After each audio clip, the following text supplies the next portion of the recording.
दोस्तों, स्वागत है आपका हमारे YouTube चैनल नवीन संस्करण में। दोस्तों, आज हम पीओके पर बात करने वाले हैं।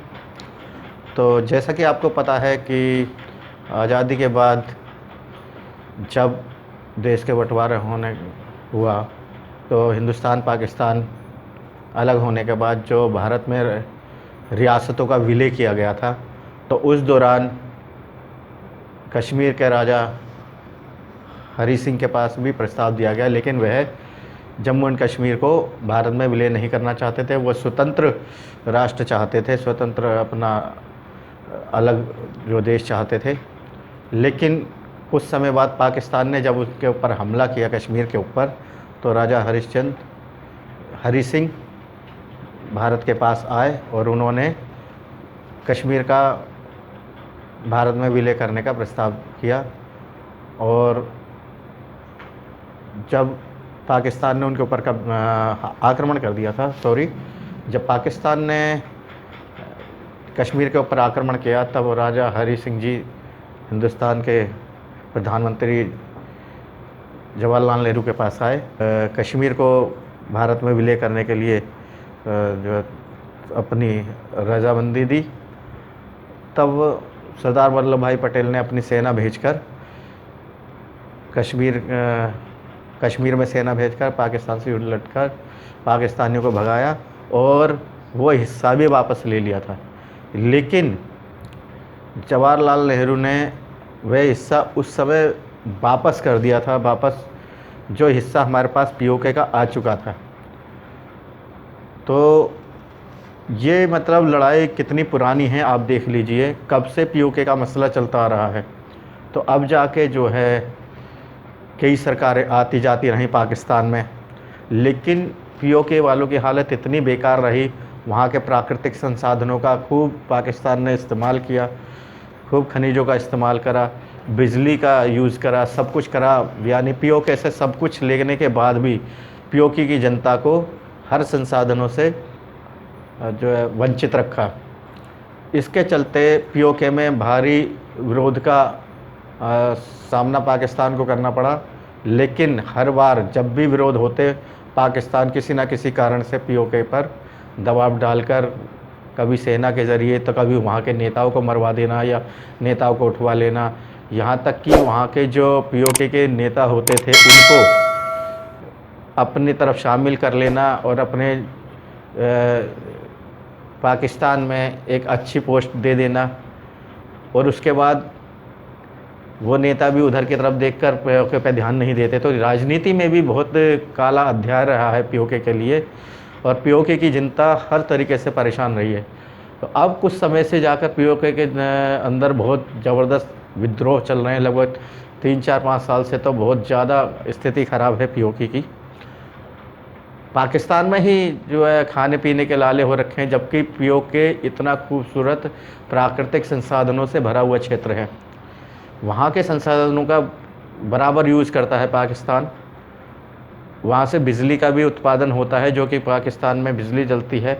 उसके बाद भी वहाँ के जनता को बिजली की जो है महंगाई का सामना करना पड़ता है। और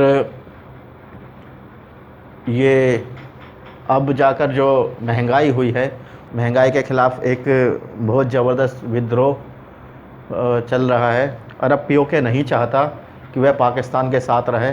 यही आवाज़ वहाँ से पीओके से उठ रही है बराबर। तो पीओके के लोग चाहते हैं हिंदुस्तान के साथ रहना।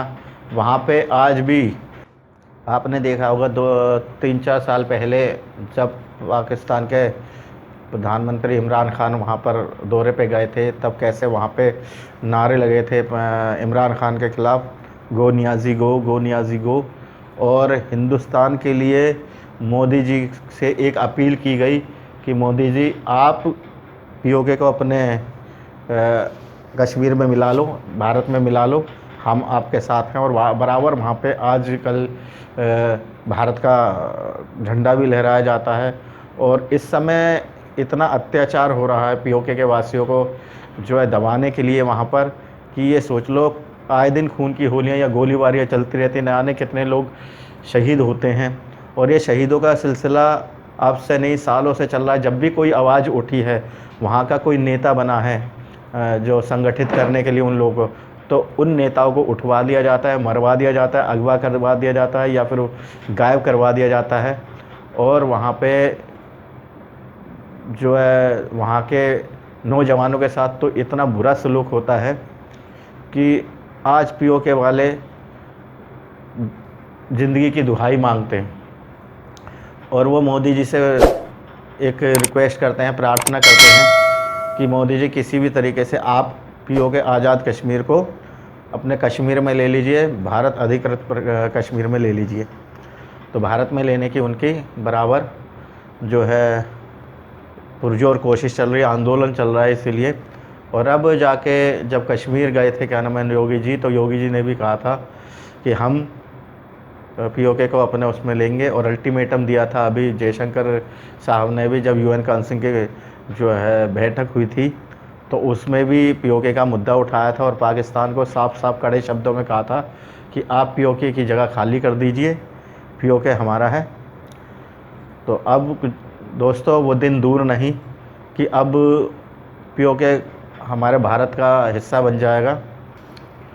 दोस्तों ये कोई एक खाली पीओके को लेकर ही पाकिस्तान के अंदर कोई ऐसी बात नहीं है कि पीओके के लोग ही परेशान हैं। वहाँ पे बलूचिस्तान के लोग भी काफ़ी लंबे समय से आज़ादी की घोषणा करते आए हैं, जो कबायली लोग हैं। और अब तो बलूचिस्तान के लोगों ने हथियार भी उठा लिए हैं और बराबर पाकिस्तान की सेना का डट के सामना कर रहे हैं। और ये सोच लीजिए कि जान हथेली पे रखकर पाकिस्तान के सैनिकों का सामना किया जा रहा है। ऐसा ही हिसाब किताब सिंध में भी हो रहा है। सिंध में भी बराबर ऐसी ही आवाज़ें उठ रही हैं, वहाँ पे भी विद्रोह चल रहा है। पाकिस्तान के ज़्यादातर जिन पे पाकिस्तान ने कब्जा करा था, क्योंकि पाकिस्तान इतने बड़े रियासत नहीं थी इतनी ज़्यादा, जैसे इधर कुछ गुजरात और राजस्थान का पंजाब का एरिया लें तो बस इन 3 स्टेटों से लेकर क्या नाम है पाकिस्तान का वजूद रह जाता है। उसके बाद पाकिस्तान ने आज़ाद होने के बाद जब उसका नक्शा बनता है तो उसने बढ़ाने के लिए बलूचिस्तान, आज़ाद कश्मीर, सिंध प्रांत, इन सब पे कब्जा करके अपने देश को विस्तारवाद में आगे बढ़ाया ज़मीनी तौर पर।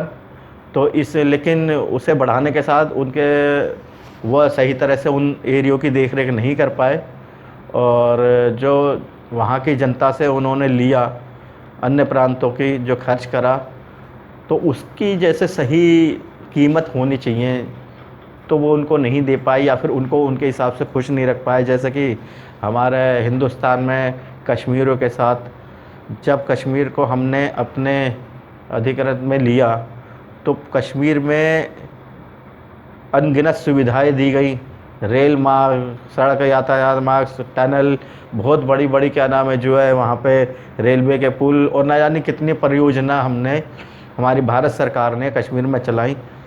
और उन चीज़ों का भरपूर हमारे कश्मीर वासियों ने, जम्मू कश्मीर वासियों ने उठाया भी है। हाँ, ये एक अलग बात थी कि धारा 370 से पहले यहाँ के भी कश्मीरियों के हालात कोई ज़्यादा अच्छे नहीं थे, क्योंकि यहाँ पे जो पहले पार्टियाँ राज करती थी वे भारत सरकार से कश्मीरियों के विकास के लिए पैसा तो लेती थी, कश्मीरियों के नाम पे पैसा तो लेती थी, लेकिन वो पैसा कश्मीरियों तक नहीं पहुँच पाता था, जिसके चलते वहाँ विद्रोह होता था, लोग बेरोज़गार भी थे। अब मजबूरी में क्या करते बेचारे, उधर से पाकिस्तान का सपोर्ट होता था वहाँ की सरकार को, तो पाकिस्तान से आतंकवादी भी आते थे और मजबूरी में नौजवानों को पत्थर फेंकने के लिए उकसाया करते थे। पत्थर देने फेंकने के लिए वहाँ पे दिहाड़ी मजदूर की तरह उन लोगों का यूज़ किया जाता था। अब जब आप मान सकते हो भाइयों कि अगर आपके पास व्यवसाय नहीं होगा, व्यापार नहीं होगा, तो आपको जिस भी तरीके से पैसा मिलेगा, कोई सामने ऑफ़र करेगा तो मजबूरन आपको पेट पालने के लिए कुछ तो करना पड़ेगा, बच्चों को भूखा तो नहीं रख सकते। तो ये स्थितियाँ कुछ पहले बनी हुई थी धारा 370 हटने से पहले। और धारा 370 हटने के बाद उसकी वजह है कि मैं पहले की सुविधा क्यों कह रहा हूँ, क्योंकि धारा 370 हटने के बाद जब बीजेपी सरकार ने वहाँ पे हर एक ग्राम पंचायत में जाके इस चीज़ को देखा, अंदर तक जाके हर ग्राम पंचायत के लोगों से बात करी, तब जाके पता चलता है कि वहाँ भारत सरकार की सुविधा जैसी कोई चीज़ कभी वहाँ पर पहुँची ही नहीं।